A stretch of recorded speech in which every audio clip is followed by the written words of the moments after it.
L'heure est venue, l'heure est proche, le jugement est proche, le compte de l'homme est proche. Tout le monde est responsable de ses propres actes. Le prophète sallallahu alayhi wa sallam a dit: comment puis-je tranquille?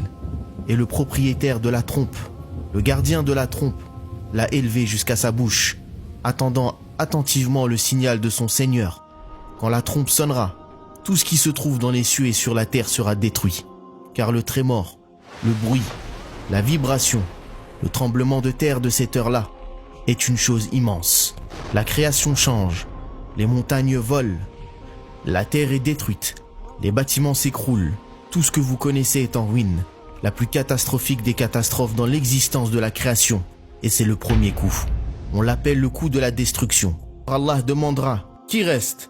Mais personne ne répondra. Qui reste-t-il? Mais personne ne répondra. Il n'y a plus rien. Allah Azza wa Jal saisit la terre et fait défiler les cieux dans sa droite et le secoue et dit: je suis le roi. Où sont les arrogants? Où sont les orgueilleux? Où sont les hautains? Je suis le roi. Où sont les rois de ce monde? À qui appartient la domination aujourd'hui?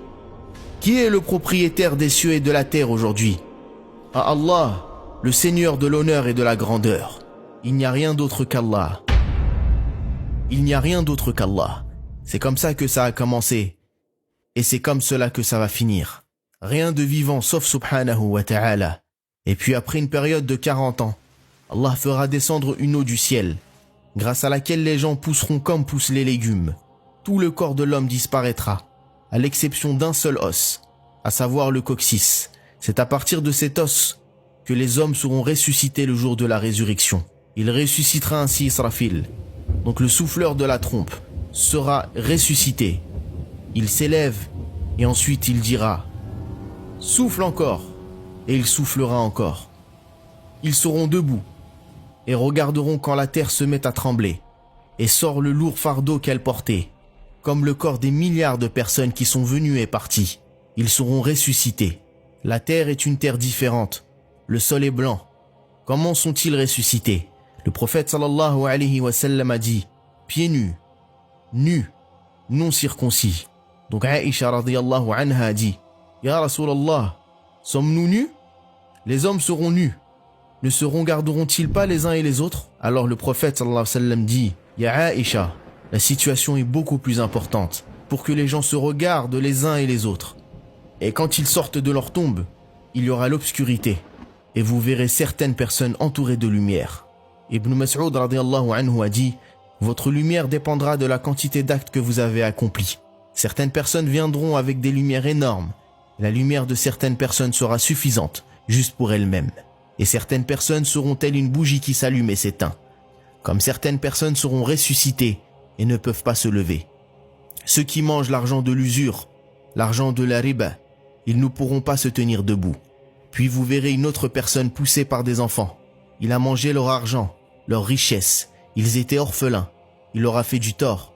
Et c'est leur situation au jour du jugement. Le soleil arrive à 1 kilomètre de la tête des hommes et ils commencent à transpirer. Alors certains se tiennent dans des flaques de sueur jusqu'aux chevilles, certains jusqu'aux genoux, d'autres jusqu'à la taille, d'autres encore jusqu'aux épaules. Certaines personnes seront noyées dedans, en fonction du mal qu'ils auront fait. L'humanité panique et la peur est immense, et la chaleur est insupportable, et la sueur recouvre les gens. Ils diront: oh les gens, vous voyez votre situation? Vous connaissez notre calamité. Vous savez ce qui nous est arrivé. Allons trouver quelqu'un pour intercéder en notre faveur. Ils se dirigeront vers Adam. Adam répondra: Nafsi, Nafsi. J'ai mangé de l'arbre interdit et j'ai désobéi. Allez donc voir Nuh. Jamais Allah n'a été autant en colère qu'aujourd'hui. Je ne peux rien lui demander. L'humanité tout entière se dirigera alors vers Nuh pour qu'il intercède auprès d'Allah et lui demande de commencer le jugement. Oh Nuh, toi qui as été sauvé par Allah, intercède auprès d'Allah pour qu'il commence le jugement. Nuh répondra: Nafsi, Nafsi, j'ai déjà demandé à Dieu ce dont je n'avais pas à l'interroger, et il m'en a blâmé. Et je n'espère qu'une chose, c'est qu'il me pardonne. Allez voir donc Ibrahim. L'humanité se dirigera alors vers Ibrahim alayhi salam. Ibrahim répondra: Nafsi, Nafsi, j'ai menti 3 fois,